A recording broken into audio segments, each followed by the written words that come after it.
these are. Try out a new playlist. Why not? Synthwave Nintendo. I don't know about that.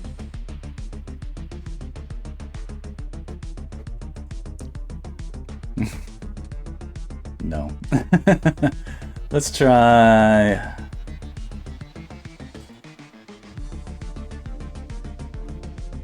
I mean, I'm sure it's cool. I don't know. A little more chill. Zelda's Lo-Fi Kingdom.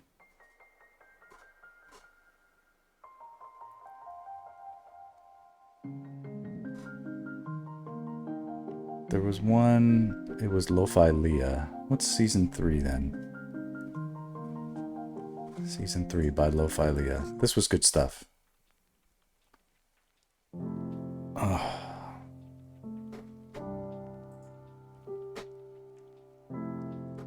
Okay. We're streaming, it's happening. All right, let's dig in. Okay, just posted this. This looks pretty decent. Whoa. It's up now. It's in the world. Better for worse. Delivered on yet another. And so now, getting back into this one.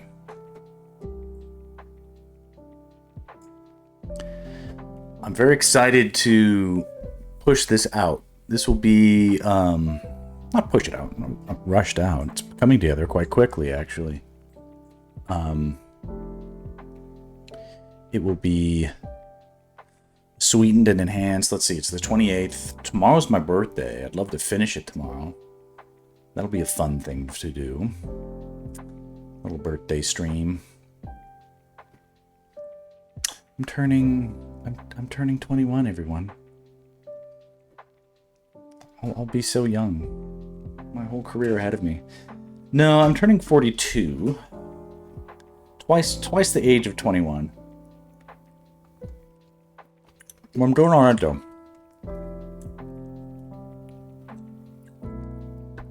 I think 21-year-old me would be quite satisfied to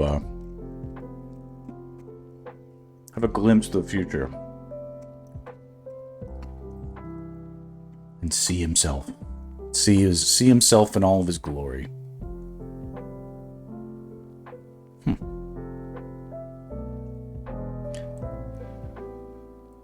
Not looking too bad. Healing up my face. Almost nothing left except a little bit of black eye. Just a little bit of black eye left. My new haircut. Looks goofy at times if I sleep on it wrong, but it is much easier to manage. And extremely... It invokes a youth, a careless youth, that I will embrace. Pushing this out, I'll post this on Halloween.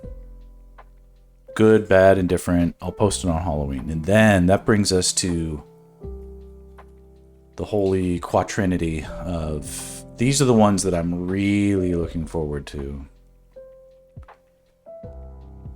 Where I'm like...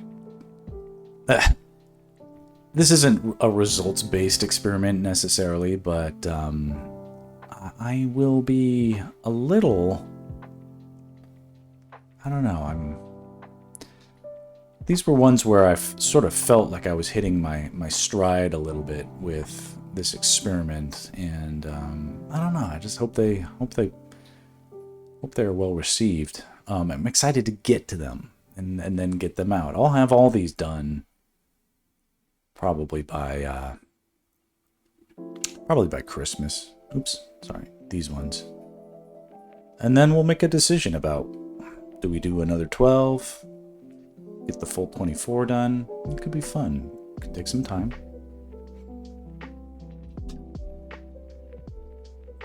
Today I don't have a booking. It is it's a sad day for Max's finances. My children, my poor children.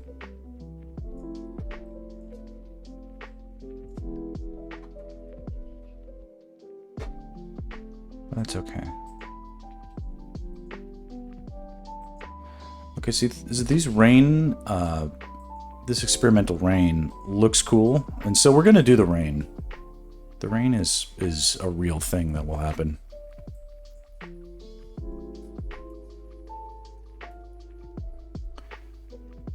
There's no need to question will we, won't we, with the rain. The rain is going to happen. Now it's a question of getting a couple more things done before we do the rain. That's it. I do want to, I want to tame down some of this atmosphere. Okay, let's take everything down to 50%.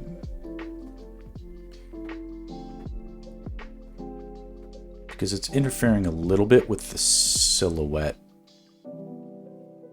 that I'm trying to create.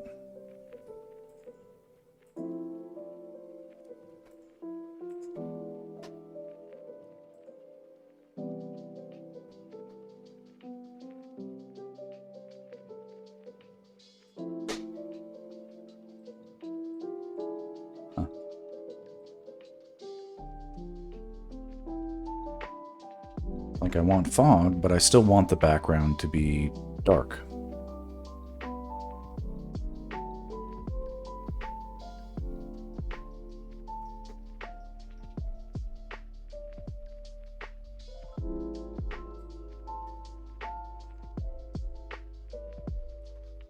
There's any number of ways to reduce contrast where I don't want it.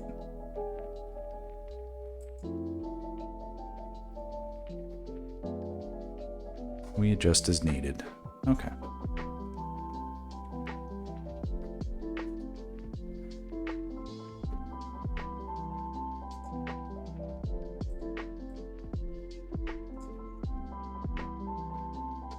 I had a viewer spot the owl there finally. I was glad for that.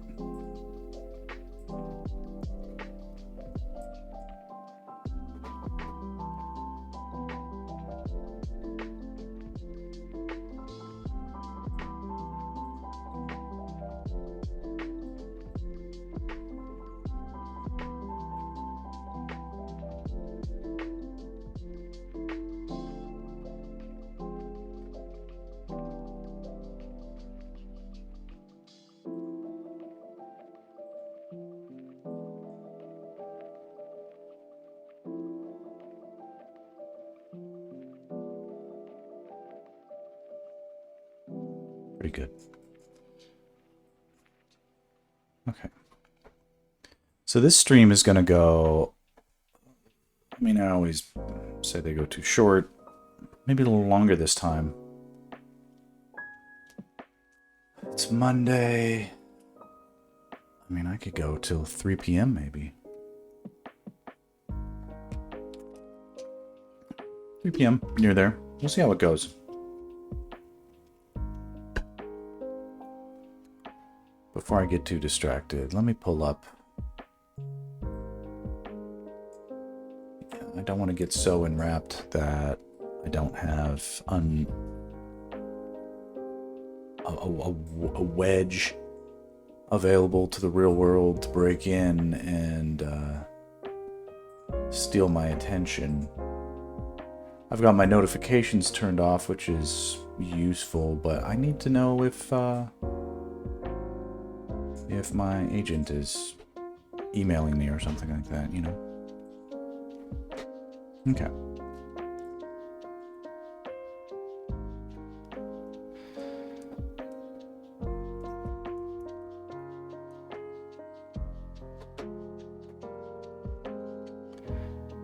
Okay, so some of the specular highlights that are prevalent, giving the jelly sense to the ghost here. We're going to carry over some of that to the warm light side. So let's experiment with how some of that could look.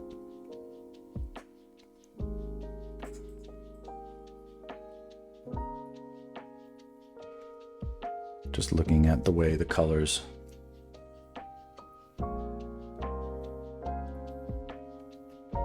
do their transition.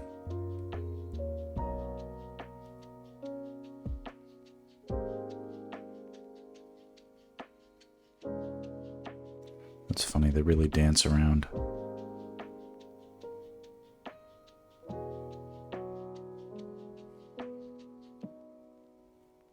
It's almost completely gray, just so subtle in the grays, and then boop.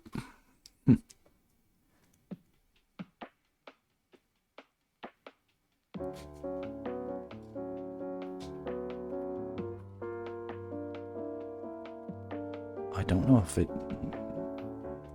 needs to do more than just pop. Maybe it can.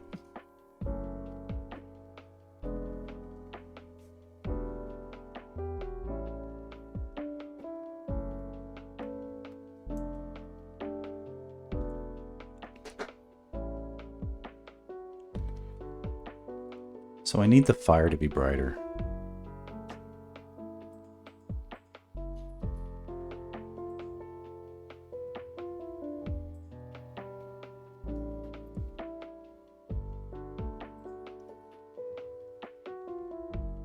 That'll do.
You need this almost on every little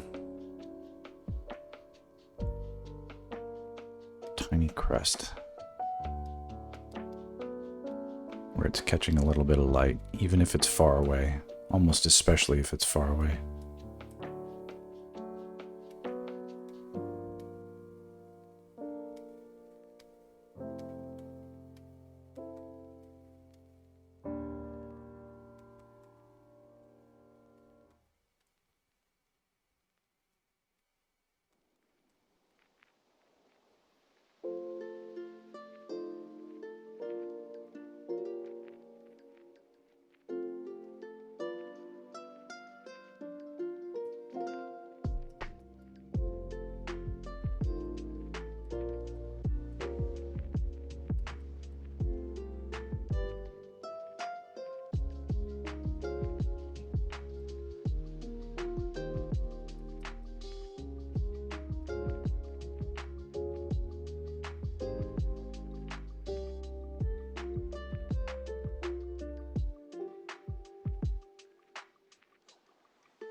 Just want to make it look like it's made of flan.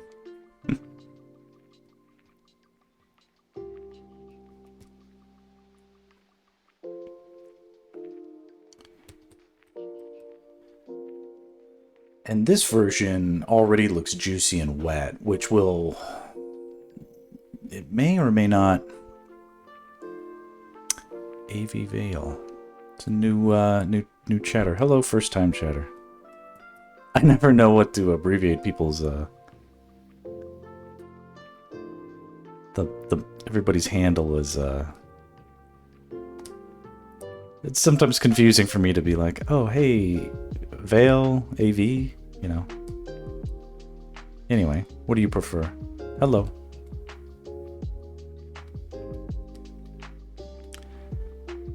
I think you follow me, don't you? Are you a Zelda fan? Did you come from Blue Sky or from recommend Veil? Hi Veil. Blue Sky, very cool. Here, I'm let's knock like a door. Put my hat on and look like a normal creative person. You're an artist then, maybe, huh?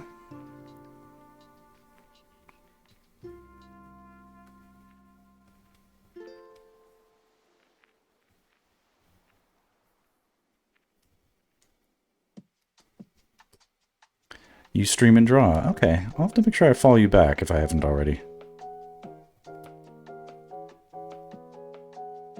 What kind of stuff do you draw?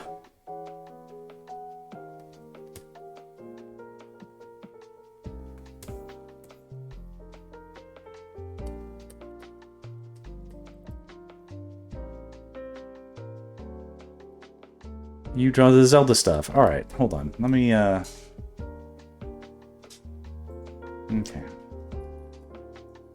I'll pull up my Blue Sky. Oh, it wants to go slow today. I'm gonna acquaint myself a little bit.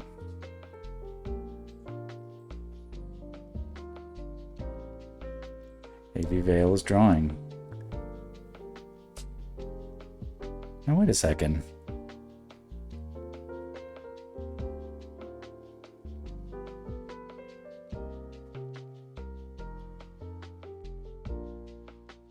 You were drawing some excellent stuff. Interesting. I'm touched when people with solid art skills come and check my stuff out. I appreciate it. Here, everybody, can I do this in a way that doesn't look, everybody go to Blue Sky and follow AV Veil. As if anybody else besides us is even paying attention. Follow them on Twitter and, or not Twitter, Blue Sky and Twitch and stuff. I'll check out your stream sometime. Here, let me show you, if I didn't scare you off, let me show you some of the other Zelda stuff. I've been doing Zelda streams since last November. It's coming up on a year, and I'm sure you're much the same way. Where it's just such a disappointment the way AI tech has like come in and sort of dangled a distracting, greedy shortcut in front of people who can't control themselves, like corporate executives and, you know, everybody else who... Oops.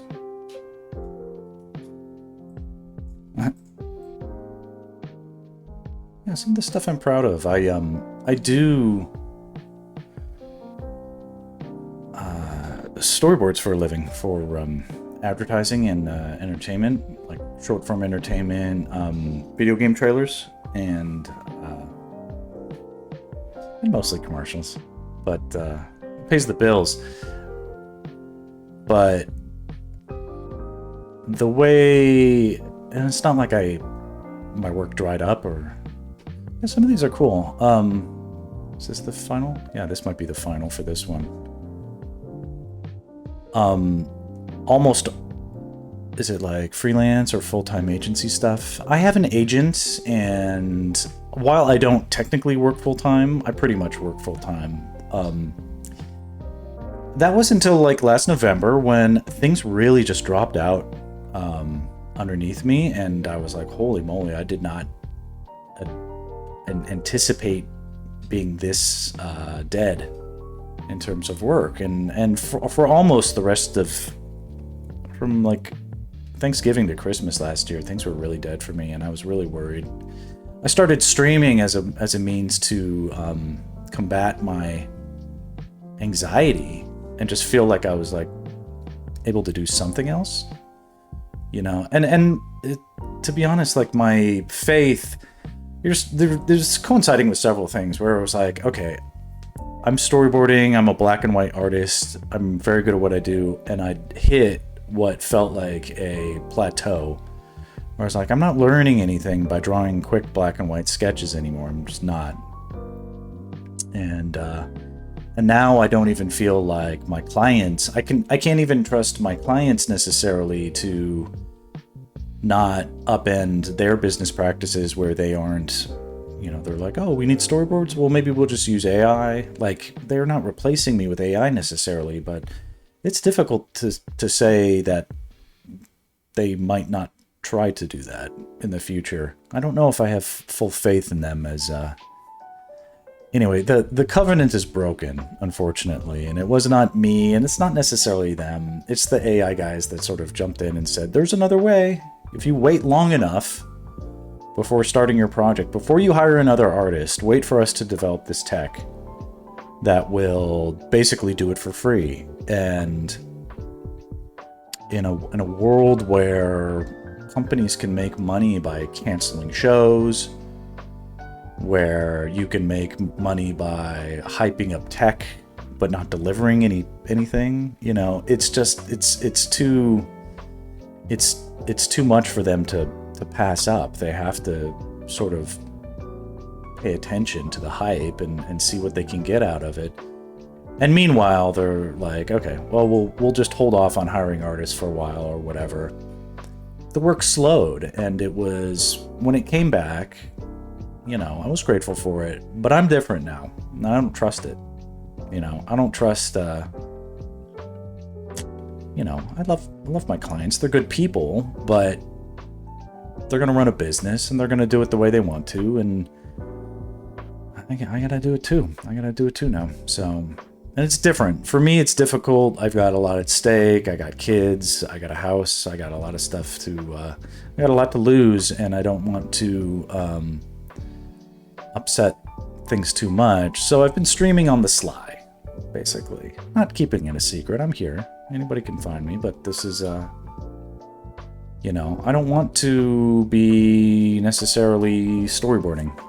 I'm not sure if I've ever really even said it, but I'm not sure if I want to be storyboarding in 10 years. I'm not sure if they want it, you know. It used to be I thought I'd do that forever. I was happy with it. It's always been good to me, but, you know, I don't know. I don't know if I trust it. So this is one so I've been doing this Zelda stuff just out of fan art. I'm an old school Zelda guy, old Zelda fan, and I'm trying to channel the old Zelda of my, when I was like a 7-8-year-old, you know, I had about the time that there was that old Zelda cartoon, there was a world in my head that Zelda occupied where things were real. Which one is your favorite Zelda? My favorite is A Link to the Past, then probably Link's Awakening, then probably Ocarina of Time. And I had a blast playing Twilight Princess, but I was kind of a pothead when that was going on, so I don't remember that one very well at all. And I haven't played the newer Zeldas, the Tears of the Kingdom or Breath of the Wild. I haven't played them. I just really haven't. So a lot of this, like, this is a Wizrobe and a Gibdo. I'm not sure your age, but those were characters in the original Zelda, which I had. I was very, I'm an old school Zelda guy. Let me show you something cool. Hold on.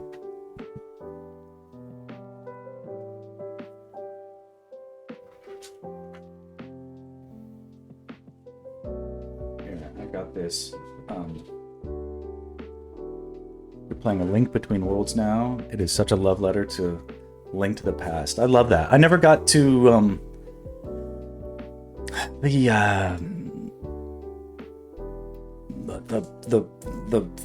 gaming, that my gaming and my and my career met at a certain point, and I had to make a choice. It was either going to be take my work and my life seriously, or my wife specifically seriously, or there wasn't enough time for both. But in this, I feel like I can kind of dip into it because I need art practice with the color.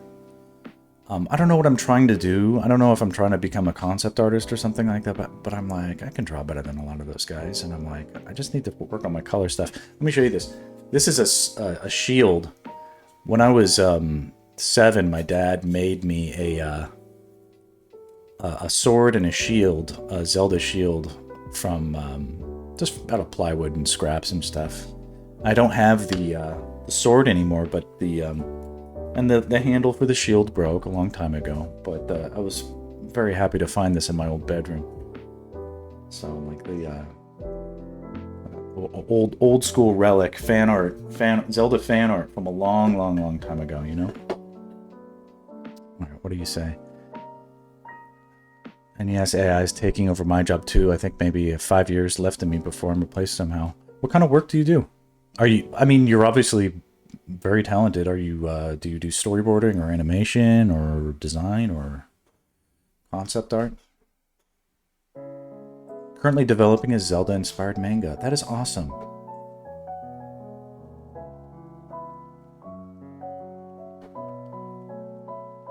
You're a VTuber. Very cool. More of a 3D photography and motion person. Interesting. I mean, I mean, you may know of the. I'm not sure where you're based, but it used to be before COVID. I would go into studios as a freelancer. I would go into studios and I would meet like incredible like 3D artists and compositors, and it was such like a creative breeding ground for networking and connecting and getting inspired by what other people do. And I think that's a big part of why I'm streaming now too, is because I'm like lonely. I don't have any. I'm like, I'm pathetic. Be my friend.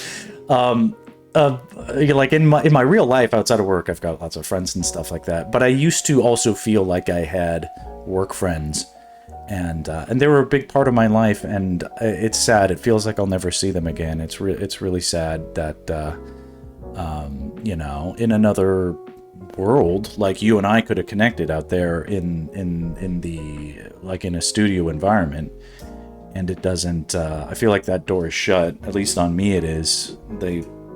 All my directors work in other states. They used to work and live here. Now they live in, you know, wherever they want to live, upstate New York or wherever they felt like moving. They get to do all they get to do their job remote. I'm still in LA, but that's probably a lot to do with I was born here. Like my family's from here. I'm staying, but I'm not sure why. You know, other than my family, it's like I guess I can do my job anywhere now. Like, you know, I like LA, but it wasn't for everybody, I guess. All I'm saying is like there's a big difference between. I think it's like there's a lot of upside to doing things remotely, but there's going to be very quickly now, and especially now hastened via the AI intrusion. I mean, you probably have a sense of like if you've had these experiences, like you could go into a studio and you could like meet someone and you'd see them do something in their work and you'd be like, how did you do that? And they'd be like, oh, it's a cool trick, let me show you. And you would learn stuff so easily that way, right? When you're young, you need those moments in order to like really develop into a pro. But how do you do that if everything is a work from home environment? Like, what does an intern at an animation studio or a PA at an animation studio do if everything is work from home?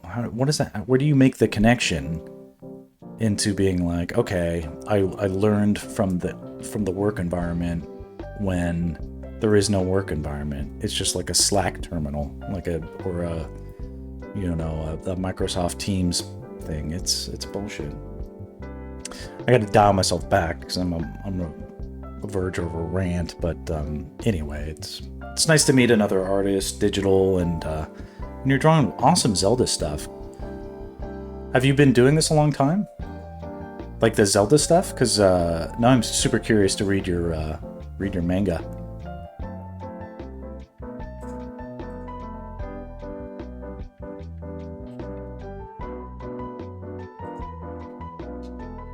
Like, screw my art. I just want to look at your stuff now.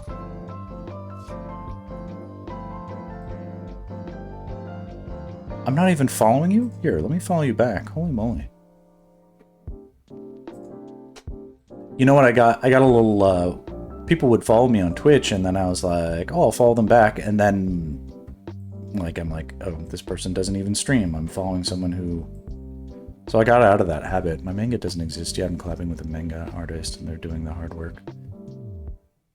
Oh, interesting. Now, wait a second. Are you doing 3D? You just do the character sheets. Oh, that's interesting. I'm looking at your stream now. Here, I need to pause. This is cool. This is still extremely cool. You're designing the character sheets? And you're writing the script. Very cool. Huh.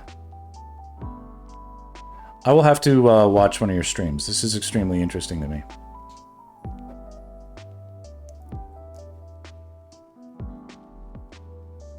Okay, well, I'm following you now. You gave up on 3D, it's too hard.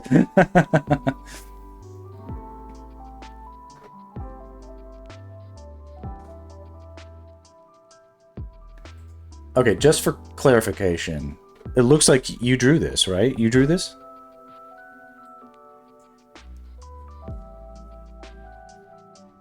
You should hop in sometime. We do lots of fun rants too, lots of creatives to find on Twitch for sure. I feel like I'm an old man. These are great drawings. Good. I hope you're proud of them. They're really wonderful.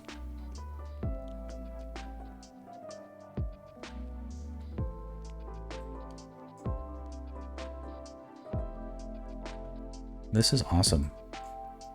Here, let me show you some more of my drawings. You don't happen to play Apex, do you? I'm a former storyboard artist on a lot of those Apex projects. But your friends do? Okay. Let's see here.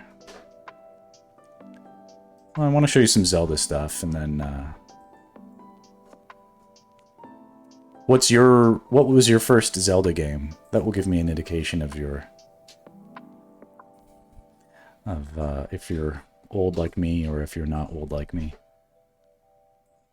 And it doesn't matter if you are or are not. I'm just Ocarina of Time. All right, Ocarina of Time is excellent. It really is, yeah.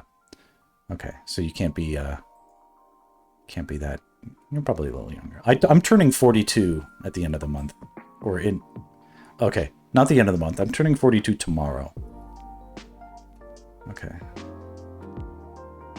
Sorry, I'm just trying to look for some of my other sketches.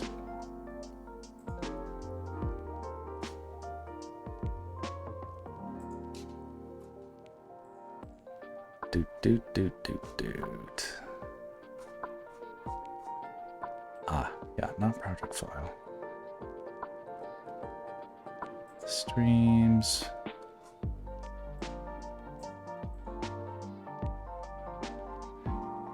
Where's that stuff?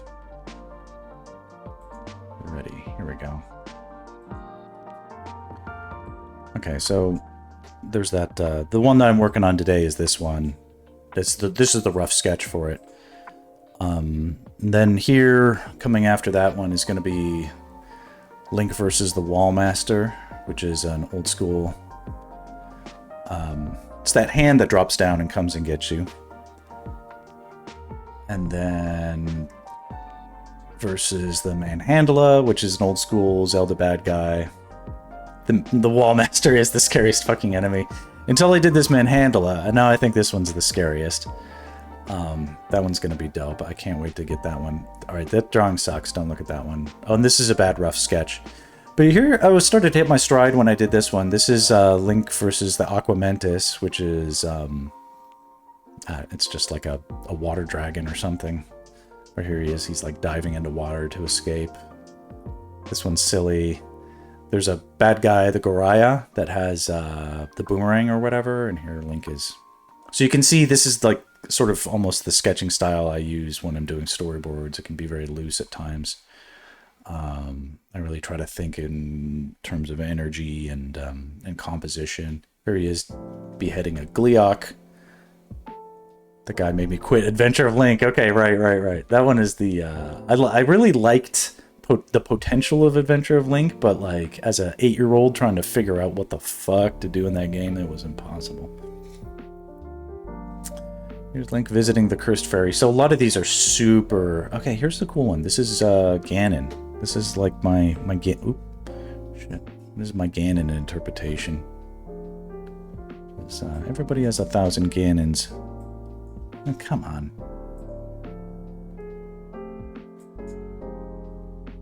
You know, we all draw Ganon. And then... Thank you. A little bit of Link finding the Master Sword. Here he is. He gets his first sword. So some of these are like Link to the Past inspired, and some of them are... So you're aware that there's a movie coming out, right? You must be aware. A lot of... what is my... Yeah, the uncle, exactly, yeah. A lot of the anxiety, like... Because I live action Zelda. So it's interesting. Like I've worked on many different video game to like cinematic adaptations. I've done storyboards for like Call of Duty, at least a couple of them back in the day. Clash of Clans, recently like some Batman VR stuff, and I did a lot on the Apex Legends. And it's difficult for video game companies and the interactions with the porting what makes a video game and those characters interesting into narrative storytelling isn't a one-to-one, generally speaking, or it's a difficult one. And yeah, it's really tricky to make that happen well, which is kind of giving me a lot of anxiety with Zelda, because Zelda has a lot of... Luckily with Zelda, they've done so much reinventing over the years that I think fans can forgive, you know, transgressions, as long as there's plenty of Easter eggs. But I think I'm just sort of like, you know, what if I pretended your expectations are really bad for this movie? I'm hoping that they won't be bad, but it's the odds of pulling it off properly are like, if someone said, Max, here's $1 billion and you get to do whatever you want, I don't even know if I could do it. I think the fan base wanted a fully animated movie. I think Zelda Ghibli is what people want, and when they don't get that, it's just not going to go well. But I hope it goes well. What I'm trying to do, you can see the fan base hating and then everyone else loving it. Maybe it could end up being like a Lord of the Rings thing.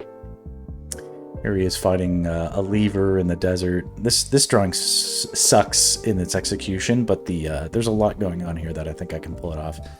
This one's cool. If you played A Link to the Past, you will remember the Helmasaur King. And so what I'm trying to do is like, you know, work in like a cinematic aspect ratio and get things that feel like there's like a lot of potentially these could be cool portfolio pieces. Like if Zelda gets pulled off properly and then the inevitable copycats come, maybe I could put these in my portfolio and see if I could branch out a little bit, at least have something decent to show with it. Cool action shots like this are doable. Like when I drew this, for instance, like that's a VOD that's still up on my Twitch and on my YouTube. I'm not saying like check out my vids, yo, but But like I talked through like what was happening in this when I drew it from scratch, and part of what I'm also, I'm not trying to do 1,000 things with this stream, but I'm trying to get into eventually I want to teach, because I know a lot about this stuff, and just from work experience. I didn't really go to school for it at all, but I don't want the next up-and-comers in the industry to be AI. I want it to be people, and I want to see if I can pass some of those skills on to people. And if I just have to record it the long way and put it up so that like I could say that I tried, then I can do that, and I'll say that I tried. You'd sign up. Well, you already follow me. If you would go back and look, you could look at some of that stuff. Eventually, I'll start drawing these rough from scratch again, but I'm learning so much more by doing it, taking it all the way to full color. That's sort of, I got derailed in my sketch process, and I'm like, I'm just gonna complete these to color, and then I'll probably move on to another fandom like I don't know, like Street Fighter 2 or Secret of Mana, or I don't know, something else that's cool to me, you know. I could do Ghibli stuff or whatever.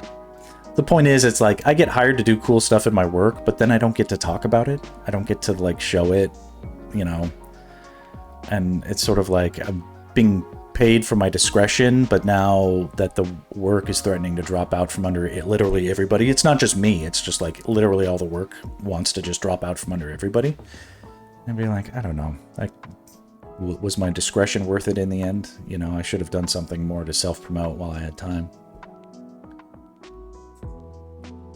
And here's the hook shot. He's using the hook shot to escape from King Dodongo as he's exploding. It's a decent sketch. Decent one. This is one I like too. This is like a softer one. Link and the Flute Boy.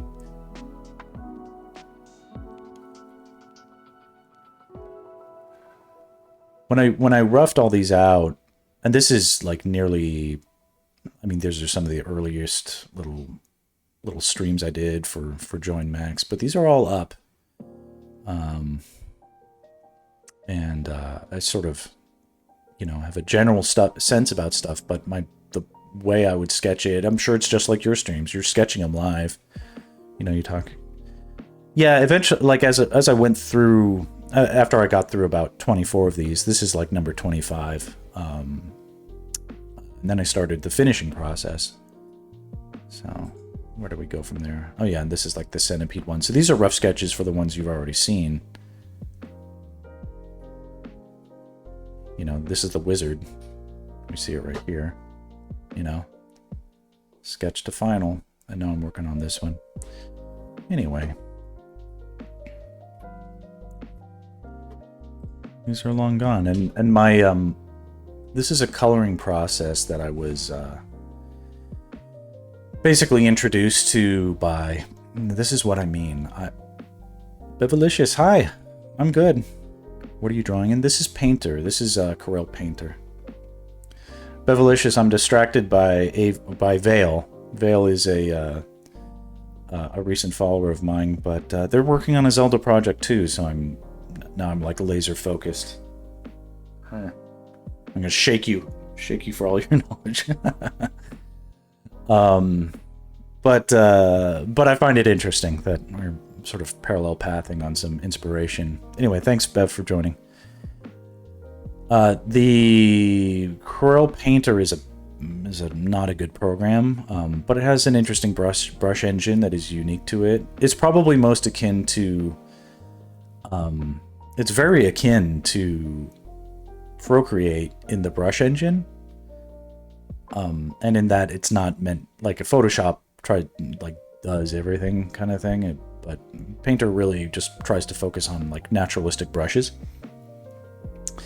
which is interesting because I don't use the naturalistic ones. I tweak them to hell, and so they look very digital in the end, and the way that I'm using them, and I'm happy with that. But what I do is I'm sort of applying.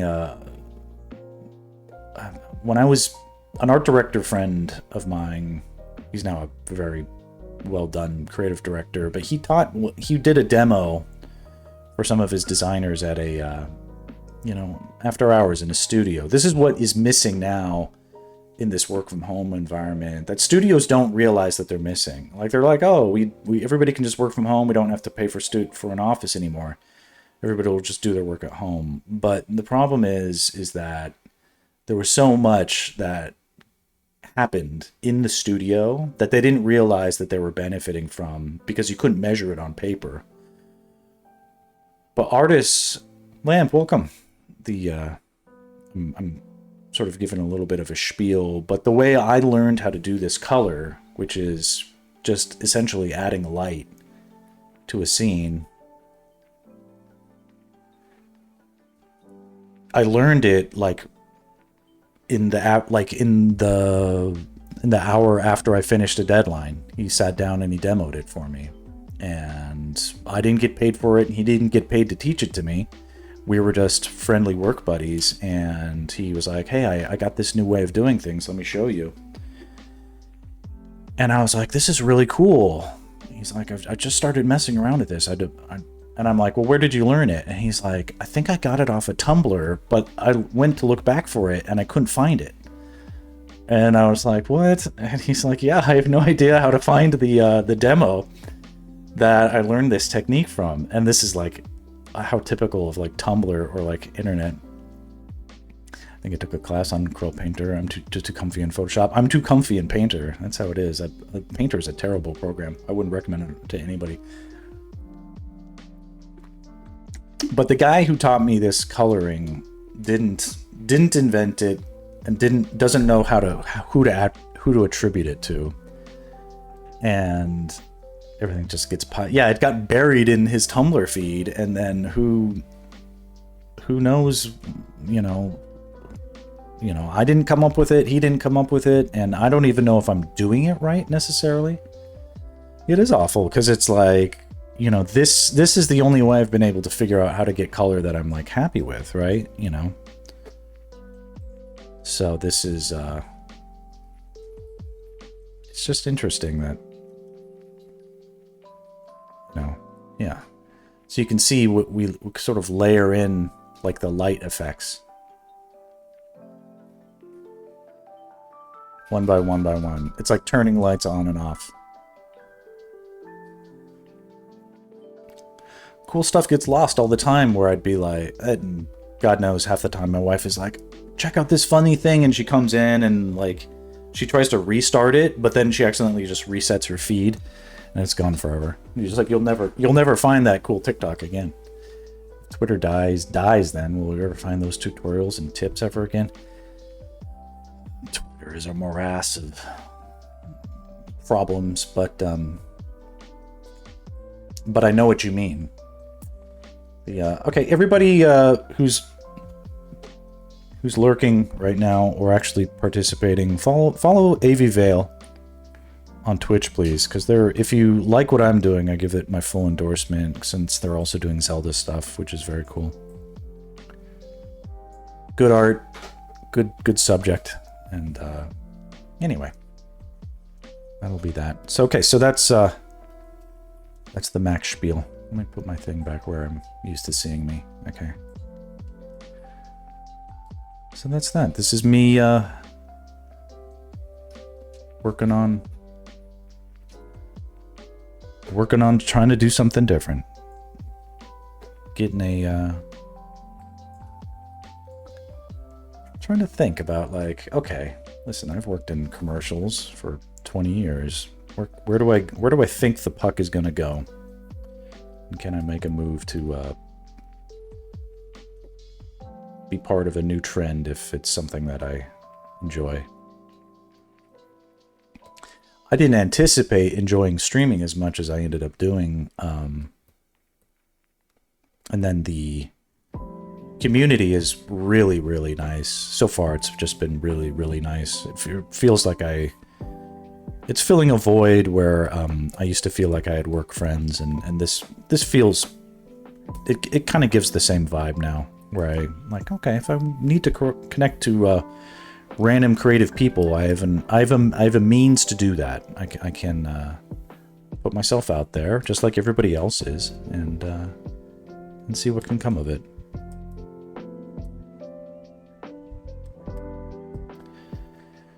in this composition is gonna have the rain.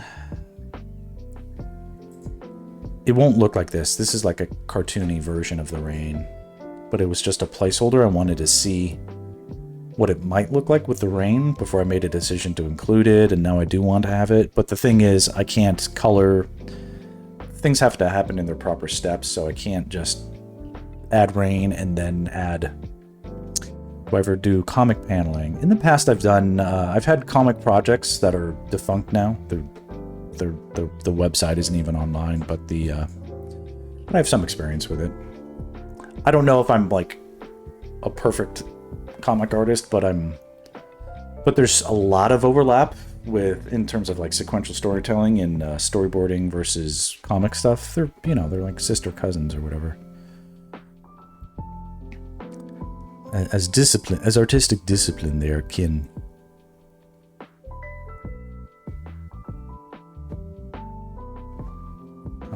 Real shout out to to season 3 Lo-Fi Leah. We are listening to, I guess it's not just Zelda music, but a lot of it is. Awesome lo-fi retro video game stuff going on there.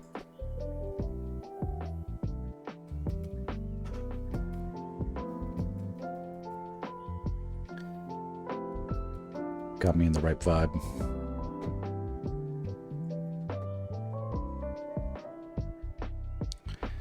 Okay, the ghost's hand.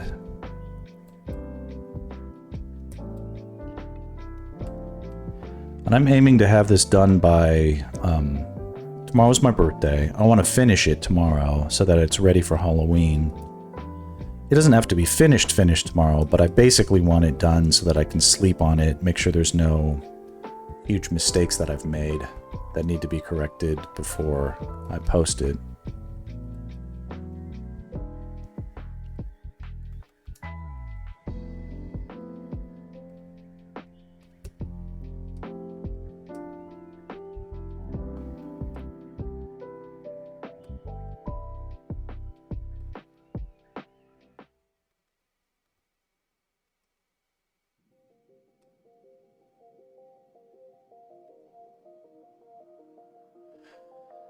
Thank you. Turning on a ripe old 42. It's very, I think I'm mostly happy with...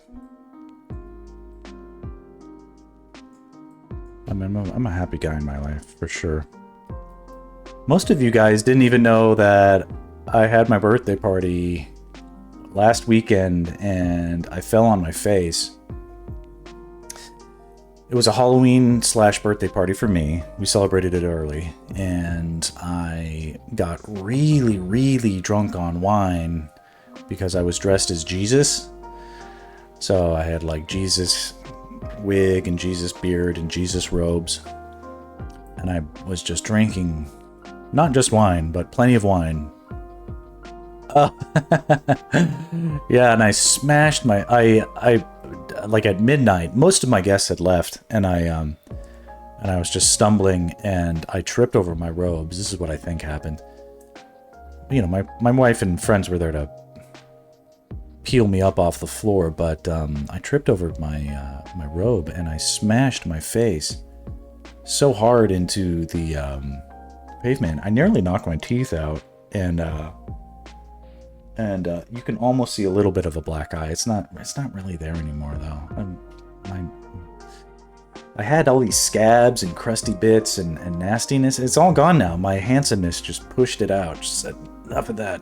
Can't deal. But you can see here on my knuckles. My knuckles have been healing much slower, probably because of the opening and closing. But my whole face was covered in that shit. It was not fun. I was in a good mood about it all. It wasn't a big deal.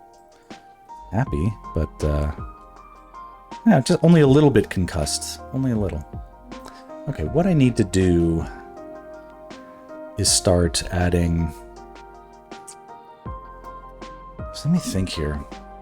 Okay, I'm going to adjust a couple more things. We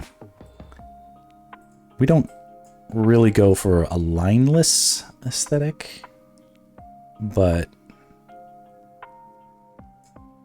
Like, I embrace the line, the linear quality of line. That's an important design tool. Faces heal quickly, thankfully, yes. I did not prove the exception in this case, happily.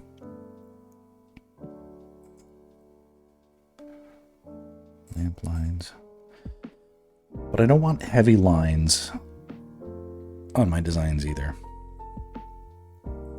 They don't need to be heavy. Let's look here as I dial that back. I think we could get away with like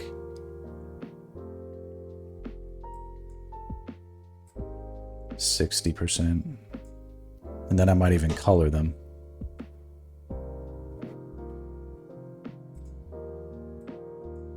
$60. Little boy Link. Because this is Link as a young man, not the, there's maybe like 8 or 9 here. Maybe 10.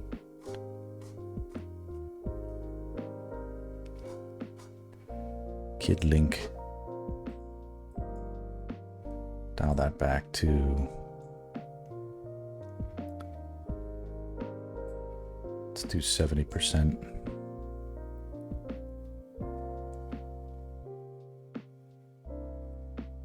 Okay. All of the ghost lines can be here. Ghini lines. Oh, I think I figured out why they stopped calling them guineas. That's funny. Because the ghosts in the very first Zelda were called Ghini, like Ghini. So, I had a specific spelling, but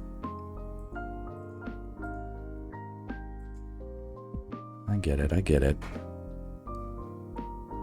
Alright, alright. Well, let's make that color kind of like a dark yellow line. We can have a little color to it.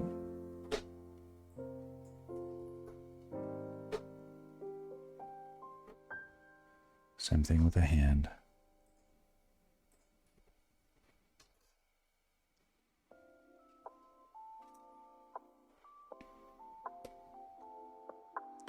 This will be a longer stream. I'm going to go till probably 2 more hours.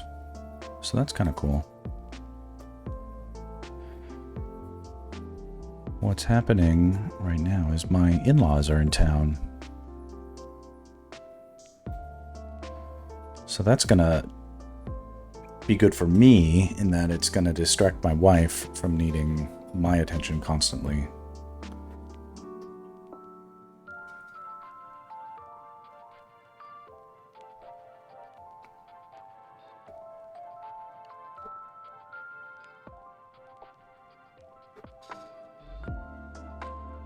The headstone lines, those need to get dialed back.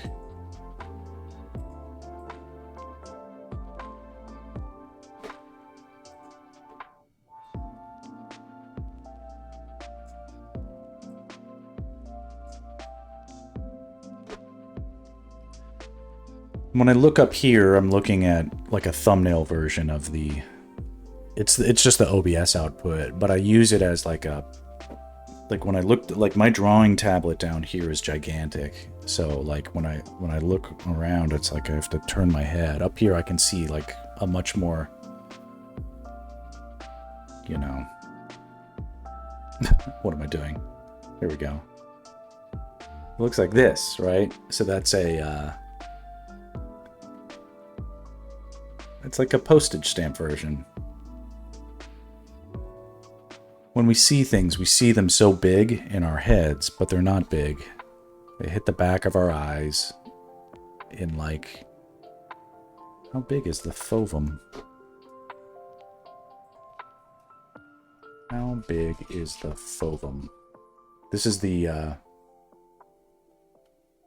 Is it not called the fovum?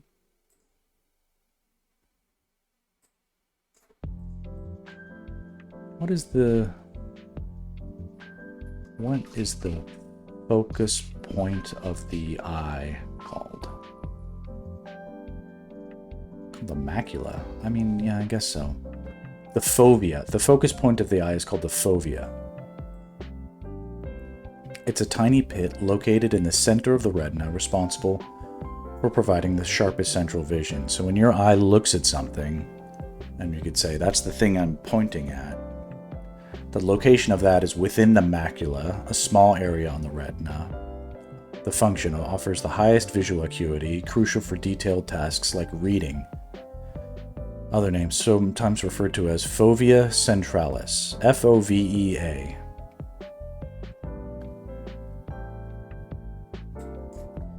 Diameter of the fovea.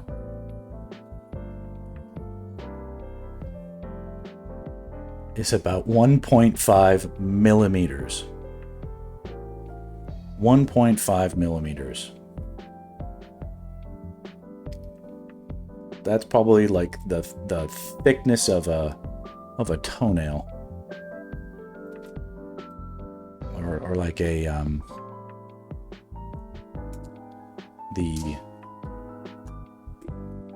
it's smaller than a sesame seed. It's crazy.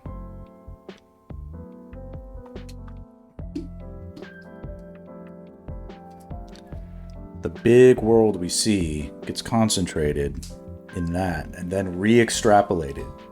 So much of what we see and experience is actually visually is just our imagination or an embellishment. But in art, if we ignore what things look like from far away, we really don't get the whole picture at all. It's incredible.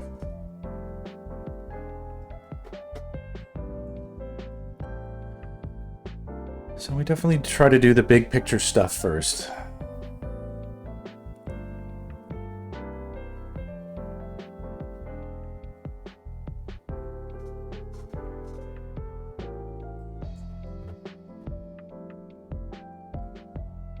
Maybe in that, I can take a second to heighten. Because I don't typically do it in this order, but what if we... I heard a sound. Ah, here we go. So that looks cool. Just a little jacking around with the brightness contrast. I'm not saying this is good, but the coloring method I use is what we're not focused on the necessarily the value as the final value, but the relationships between all the light sources as a whole and getting that down. And once it is,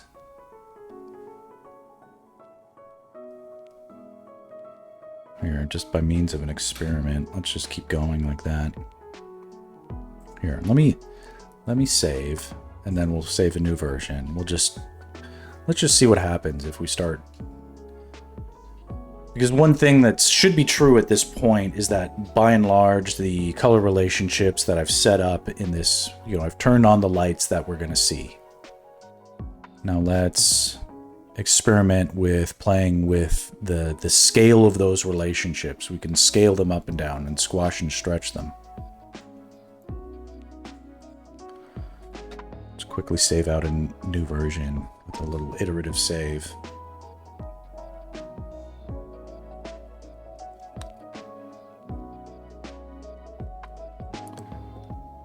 Because that was kind of fun to see.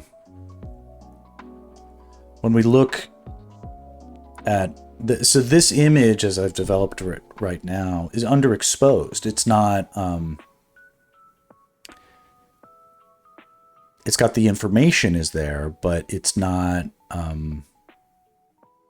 It's not necessarily balanced properly. Now we can do it as a whole later on, or we can sort of experiment with some of that right now, which is not normally how I would do it, but this looks cool. And also I can't, because we're going to do some rain effects on top of this, I kind of want to jump ahead a little bit and a little sneak preview. So that looks like a very bright ghost, but now Link doesn't look bright enough. So let's see what happens if we apply a little of the same treatment to Link. Like if it's all the same, maybe it'll look cool. That's the same scale, like just doing the same scale of brightness and contrast seems to bring it more in line. And do the same thing with the tombstone.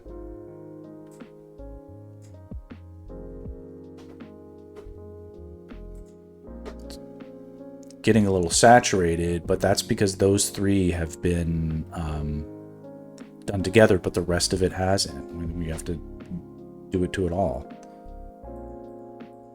I wonder if that even works on the glare. Let's see here. Oh, it got a little brighter. Let's continue.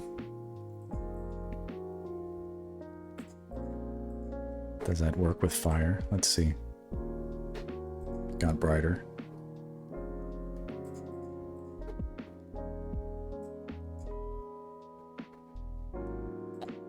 Yeah, preview on and off. You know, this isn't cheating. It's the information we put into it. That was the Ghini, so let's tweak the hand. And this is just a brightness contrast. It's what you'd have on any Photoshop thing. It's essentially just tweaking the levels a little bit.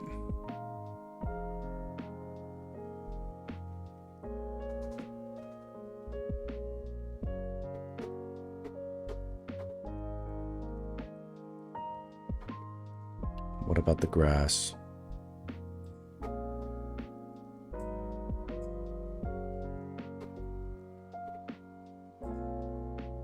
So this is going to be the tricky thing. Like, we're going to paint like everything wet and covered in water. How do we do that, you know? I don't know. We'll figure it out though.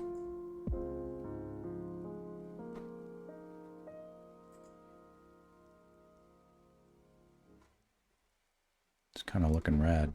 Let's do the background. Oh yeah. There's a lot going on. Let's see here.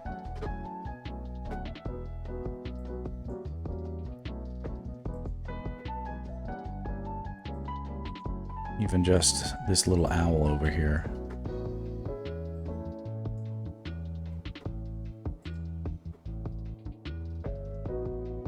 Makes it pop. I don't know if this is not intended to be final. This is an experiment of like leaping forward.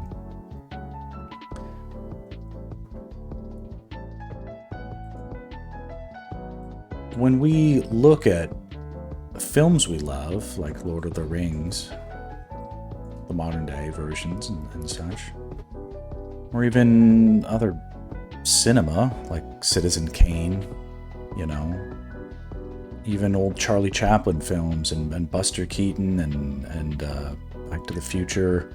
Movie magic, as we think of it, like the stuff they did on Willow, Star Wars, owed in a large part to the idea of compositing. Not everything is just like a real thing you just point your camera at. It has to be artfully created with plates of elements that are stacked together and balanced, and what we're doing here is no different. This project that I'm doing, it's a cinematic take. If we're gonna get anything close to what a real movie might look like, we have to think along those lines.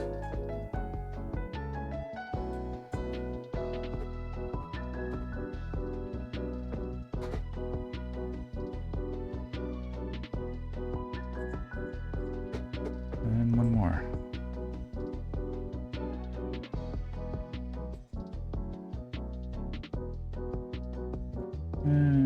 Let's just keep going. Lightning bolt. Back fog. Everybody gets a little brightness contrast tweak.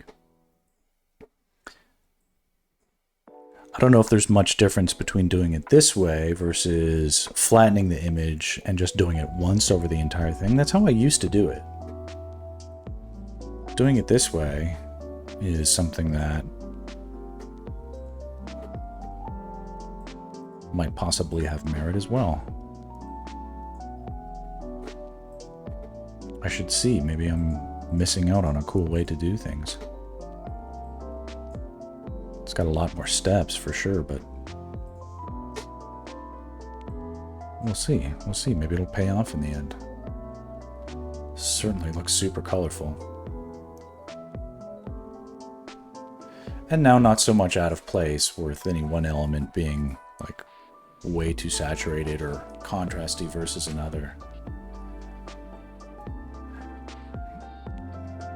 And certainly it's an easier read on the composition when viewed from such a big difference, for such a big distance. But one thing I'm noticing is I'm losing the silhouette of the tombstone back here. I think it'd be good to bring that back into a little bit of clarity.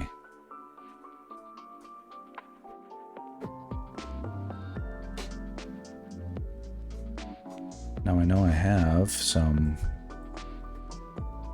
atmospheric layer right there.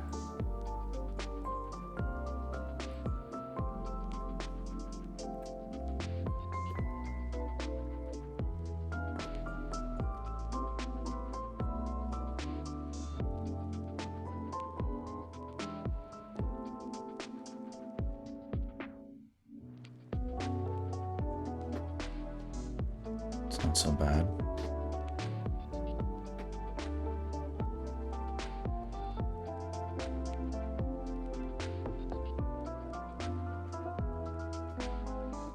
These tombstones are so blue that I think they are crossing a line, but I'm okay with it for now.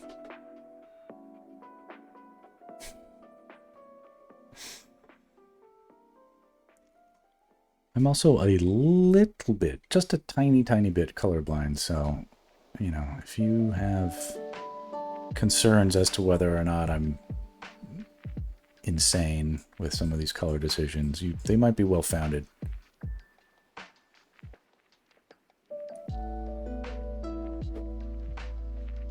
Oh, another thing I should do, now that I think about it, because fog and atmosphere in like a spooky setting, you could totally get away with having it be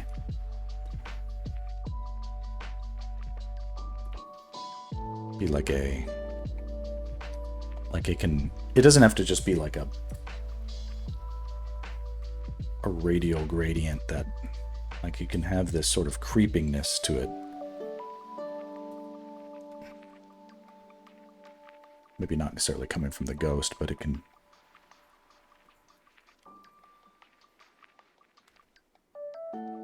Well, if handled right, of course what I'm doing is crappy.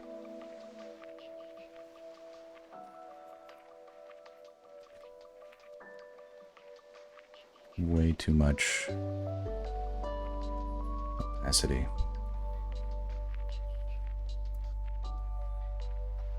There, something like this can...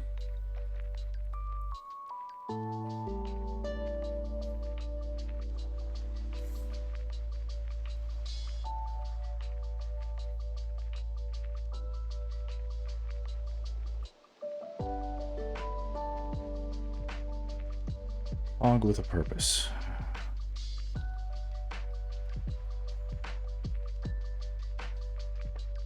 That's definitely in the Zelda aesthetic.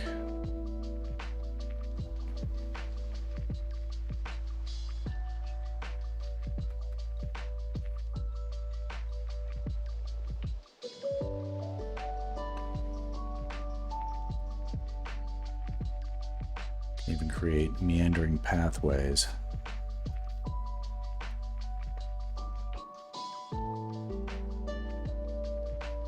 And in the foreground too, you know, some of that too.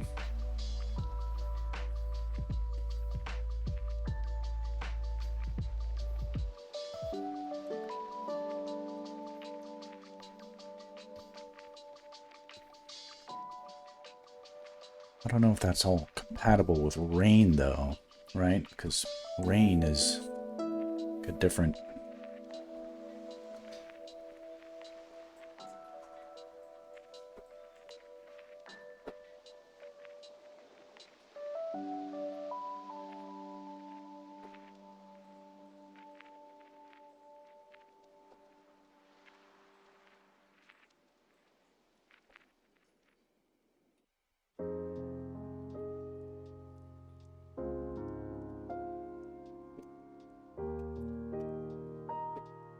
Okay.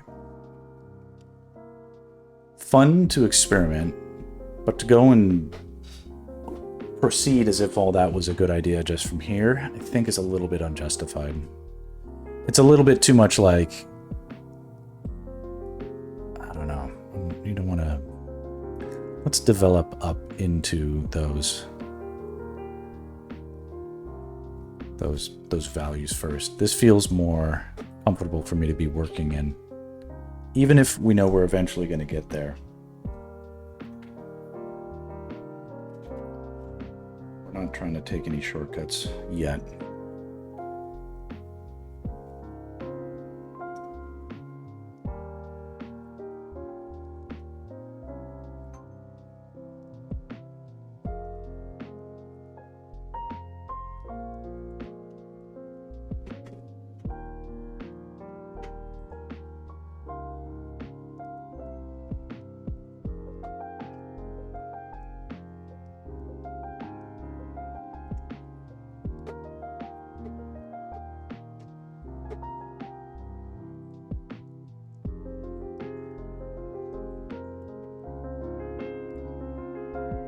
Really more important to make things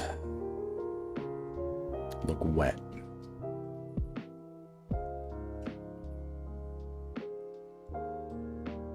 And get the rain right.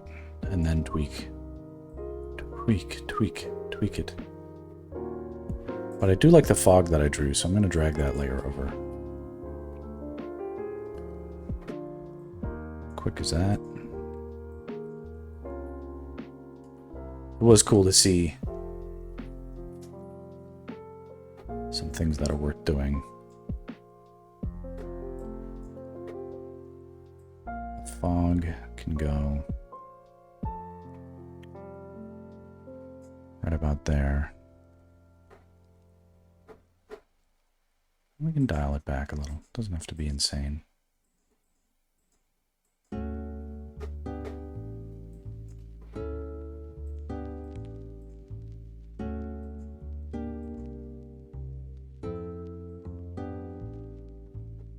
That definitely helps.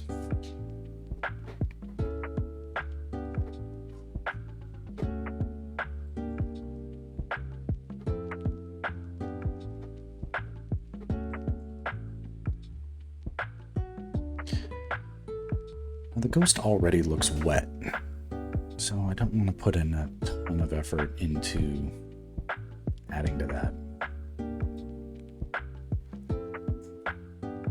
I think that our best focus for right now is the modeling on Link and this tombstone.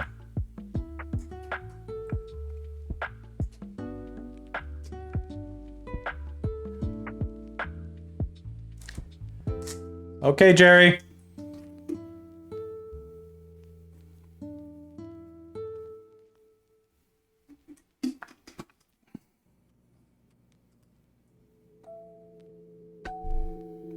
All right.